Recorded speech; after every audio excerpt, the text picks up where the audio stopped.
আসসালামু আলাইকুম। সবাই কেমন আছেন? আলহামদুলিল্লাহ, আপনাদের দোয়া আমরা অনেক ভালো আছি। তো আবার নতুন একটি ভিডিও নিয়ে চলে আসলাম আপনাদের সামনে। আশা করি আজকের ভিডিওটি আপনাদের কাছে অনেক বেশি ভালো লাগবে। তো এই তো চলে আসলাম শ্বশুরবাড়িতে।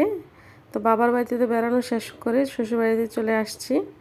তো শ্বশুরবাড়িতে বেশি একটা থাকবো না, 2 দিন থাকবো। তো 2 দিনের জন্য শ্বশুরবাড়িতে চলে আসছি। তো দেখুন ঘরে কি হাল অবস্থা হয়ে আছে, ধুলা ময়লা অবস্থা।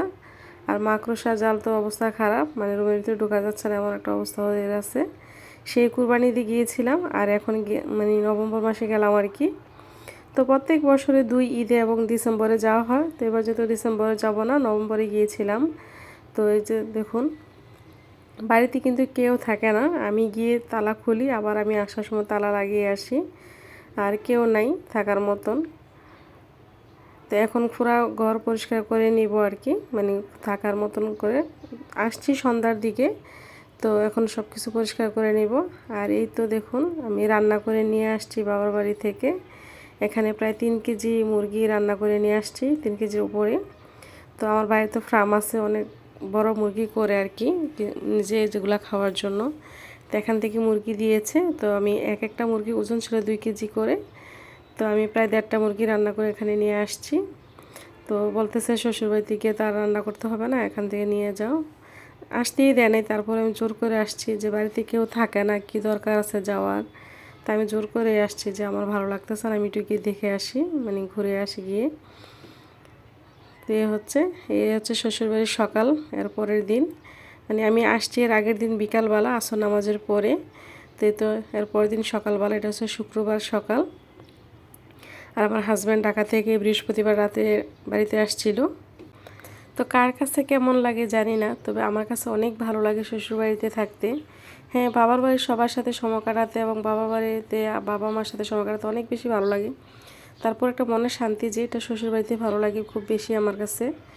তো অনেকে আছে বাবার বাড়িতে বেড়াতে খুবই পছন্দ করে, এটা আমার কাছে মোটেও না। মানে 1 সপ্তাহের উপর থাকতে আমার কাছে ভালো লাগে না, আমার কাছে শ্বশুরবাড়ি থাকতেই ভালো লাগে। আর এই যে দেখতেছেন ছোট মাছ নিয়ে আসছে আমার হাজব্যান্ড। আমি ঘুমিয়েছিলাম, মানে ও ছোট মাছ কিনে, যে বাড়ি ছোট ভাইয়ের বউ আছে, ও চাচাতো ভাইয়ের বউরা ওদের কাছে দিয়ে আসছে ছোট মাছ কেটে দেওয়ার জন্য। তো আমি যেহেতু মাজার জন্য বেশি একটা বসে থাকতে পারি না, তো পিঠের ব্যথা প্রচণ্ড হয়, 10 মিনিট বসে থাকতে পারি না। তো সেই জন্য দিয়ে আসছে হারার কাছে, আমাকে ডাকে দেয় নাই। তো এই তো আবার আসার সময় নাস্তাও নিয়ে আসছে, নাস্তা করার জন্য বলতেছে নাস্তা কিছু করতে হবে না, আমি দোকান থেকে নাস্তা নিয়ে আসব। তো আমরা সবাই ঘুম থেকে ওঠার পরেই ও যে নাস্তা নিয়ে আসছে। তো এখন আমরা সবাই মিলে নাস্তাটা করে নিব, তারপর ঘরে যে পরিষ্কারের কাজগুলোতে লেগে যাব আর কি। যদিও আপনাদের সাথে শেয়ার করব না কিভাবে কি পরিষ্কার করা হচ্ছে আর কি। তো সবাই মিলে ঘরটা একবার পরিষ্কার করে নিয়েছি।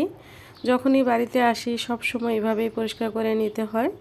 মানে এসে আমি যদি রাতের 12টার দিকে আসি, তারপরে রান্নাটা করে ঘর পরিষ্কার করে তারপরে খেয়ে ঘুমাতে হয় আর কি, এই অবস্থা। তো এটা হচ্ছে দ্বিতীয় দিন, মানে আমি যেদিন আসছি এর পরের দিন দুপুরবেলা। তো যেহেতু ছোটো মাছ নিয়ে আসছে, তো এখানে পেঁয়াজ দিয়ে ছোটো মাছ আমি ভুনা করে নিব আর কি।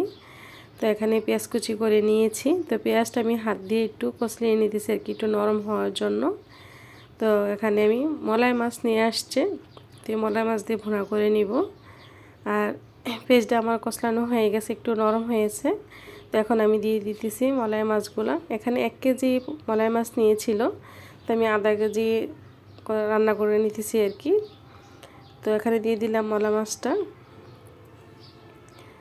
আর এখন আমি দিয়ে দিব কাঁচামরিচ কিছু কেটে দিয়েছি। তারপর আমি দিয়ে দিব হলুদ মরিচ বা স্বাদ মতো লবণ, ওগুলোই দিয়ে দিতেছি আর কি এখন এক এক করে।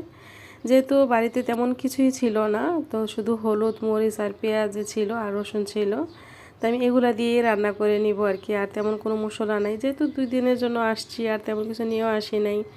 আর আমি যদি ঢাকা থেকে আসতাম তারপর কি কি লাগতো আমি সব কিছু নিয়ে আসতাম। তো আমি আসছি বাবার বাড়ি থেকে, তো বাবার বাড়ি থেকে তো রান্না করে দিয়ে দিছে সাথে।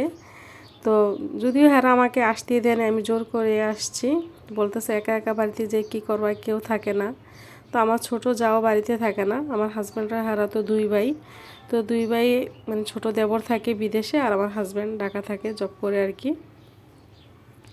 তো একা আমাকে থাকতে হয়, মানে আমার আব্বা আম্মা এবং আমার ছোট ভাই অনেক করছে যে আসতে হবে না, বাড়িতেই থাকার জন্য আর কি, আমার বাবার বাড়িতে। তো আমি জোর করে আসছি। তাই তো এখানে রান্নাটা বসিয়ে দিতেছি আর কি। তো আমি সব কিছু মশলা দিয়ে আমি একটু রসুন কুচি দিয়েছিলাম, যেহেতু আদা বাটা নাই আমার কাছে, আদা রসুন বাটা নাই, যা হাতের কাছে আছে তা দিয়ে আমি রান্নাটা করে নিতেছি। তো এখন ভালো করে মেখে তারপরে হাতটা ধুয়ে পানি দিয়ে দিব, দিয়ে বসিয়ে দিব আর কি। আর আমার কাছে রান্না করার পরে মনে হয়েছে যে হলুদটা হালকা একটু বেশি হয়েছে, তবে খাবার খেতে যে তেমন বেশি একটা মনে হয় নাই, যেহেতু ভাতের সাথে খাওয়া হয়েছে। তেমনি কিন্তু রান্নাটা খেতে খুবই স্বাদ হয়েছিল। যারা এখন পর্যন্ত আমার ভিডিওটি দেখতেছেন প্লিজ একটি লাইক দিয়ে দিবেন। একটি লাইক দিয়ে শুরু থেকে শেষ পর্যন্ত সবাইকে দেখার অনুরোধ রইল। আর আমার ভিডিও কোনো অংশ যদি ভালো লাগে থাকে প্লিজ আমার চ্যানেলটি সাবস্ক্রাইব করে দিবেন। পাশে থাকা বেল আইকনটি অল অপশনে ক্লিক করে দিবেন। আমি যখন নতুন কোনো ভিডিও ছাড়বো সাথে সাথে আপনাদের কাছে নোটিফিকেশন চলে যাবে। আর যারা অলরেডি করে দিয়েছেন লাইক এবং সাবস্ক্রাইব, আপনাদেরকে অসংখ্য ধন্যবাদ। আর যারা এখনও করেন নাই আশা করি আপনারাও করে নেবেন। যারা চুইংগামের মতো টেনে টেনে ভিডিওটি দেখতেছেন প্লিজ এভাবে দেখবেন না, মানে শুরু থেকে শেষ পর্যন্ত ফুল ওয়াচ টাইম দিয়ে দেখার চেষ্টা করবেন। আমি ব্লগ ভিডিও দেখতে এমনি পছন্দ করি, আমি সবসময় ব্লগ ভিডিও দেখি। তো আমি যখনই ব্লগ ভিডিও দেখি বা যে কোনো ভিডিও দেখি আমি সবসময় চেষ্টা করি ফুল ওয়াচ টাইম দিয়ে আসার জন্য। অনেক কষ্ট করে একটা ভিডিও বানানো হয়, যদি ফুল ওয়াচ টাইম দিয়ে না দেখা হয় তাহলে কিন্তু খুবই খারাপ লাগে। তো প্লিজ আমার কথায় কেউ কিছু মনে করবেন না, আমার কথা মতো যদি কোনো ভুল ত্রুটি হয়ে থাকে প্লিজ সবাই ক্ষমা সুন্দর দৃষ্টিতে দেখবেন। আর প্লিজ প্লিজ সবাইকে একটাই অনুরোধ রইল, প্লিজ একটি লাইক দিয়ে দিবেন।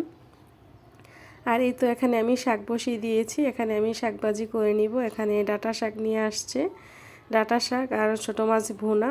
দেখুন তরকারিতে হালকা একটু হলুদ মনে একটু বেশি লাগতেছে আমার কাছে, তবে খেতে যে এরকম মনে হয় নাই আর কি। তো এখানে আমি ছোটো মাছ ভুনা করে নিয়ে নিতেছি। আর আমি গতকাল যে মুরগি ভুনা করে নিয়ে আসছিলাম এটা তো পুরো তরকারি রয়ে গেছে, যেহেতু 3 কেজি মাংসর ভুনা, তো অনেকটাই তরকারি ছিল। তো আমি একটু একটু করে গরম করে নেই আর কি, যতটুকু প্রয়োজন। তো সাথে কিন্তু একটা ভর্তাও ছিল, মানে আমার উকিল আম্মা উনি আবার একটা ভর্তা বানিয়ে দিয়েছিল। তো এগুলা দিয়ে দুপুরবেলা আমরা খাওয়া দাওয়া করে নিয়েছিলাম।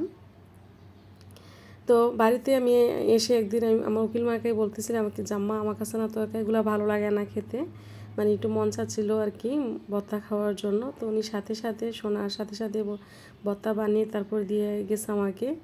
তারপর আমার শাশুড়িও আসছিল, আমি এসে শাশুড়িকে ফোন দিয়েছিলাম যে আমি বাড়িতে আসছি। তো শুনে আবার শাশুড়ি আসছিল, শাশুড়ি বাবার বাড়িতে গিয়েছিল, যেহেতু বাড়িতে কেউ থাকে না আর কি, তো শোনার সাথে সাথে আসছে। আর এই যে দেখুন এখানে হাঁসের ডিম। তো এখানে মানে বাড়িতে আসলে সব সময় চেষ্টা করি, বাবা হাজব্যান্ডও চেষ্টা করে যে এটা সেটা নিয়ে আসার জন্য। গ্রামে যে ইয়াগুলো পাওয়া যায় ডিম দুধ বা ছোট মাছ, মানে দেশি যে মাছগুলোগুলা। আর এই যে দেখুন এখানে কলার ভর্তা বানিয়ে নিতেছে। তো যে আমার যা একজন উনি আবার শহরেই থাকে আর কি, আমাদের এলাকার ওদিকে শহরেই থাকে, থানা ওইদিকে।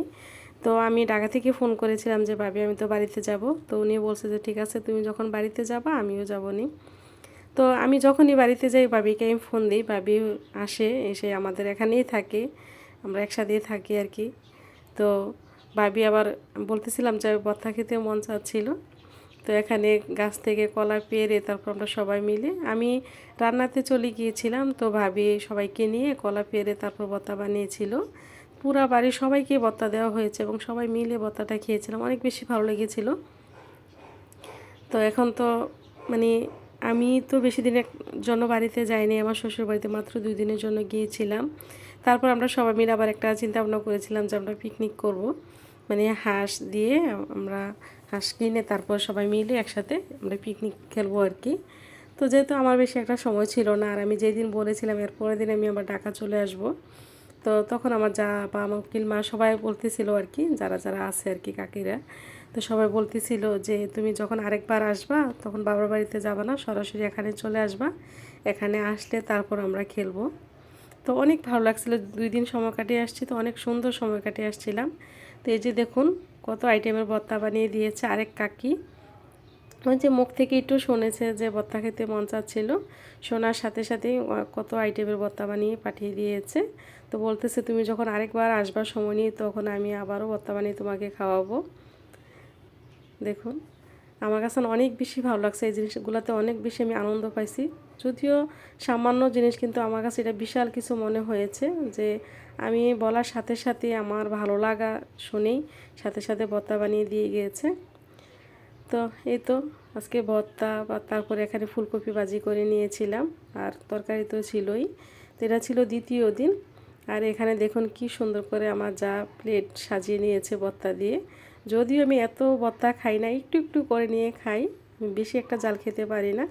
তো আজকের মতো ভিডিওটি এখানেই শেষ করতেছি। আসসালামু আলাইকুম। সবাই ভালো থাকবেন, সুস্থ থাকবেন, আমাদের জন্য দোয়া করবেন। আমরা আপনাদের জন্য দোয়া করব। সামনের ভিডিওতে আমার শ্বশুরবাড়ি পুরো ভিডিও দেখানোর চেষ্টা করব আপনাদেরকে।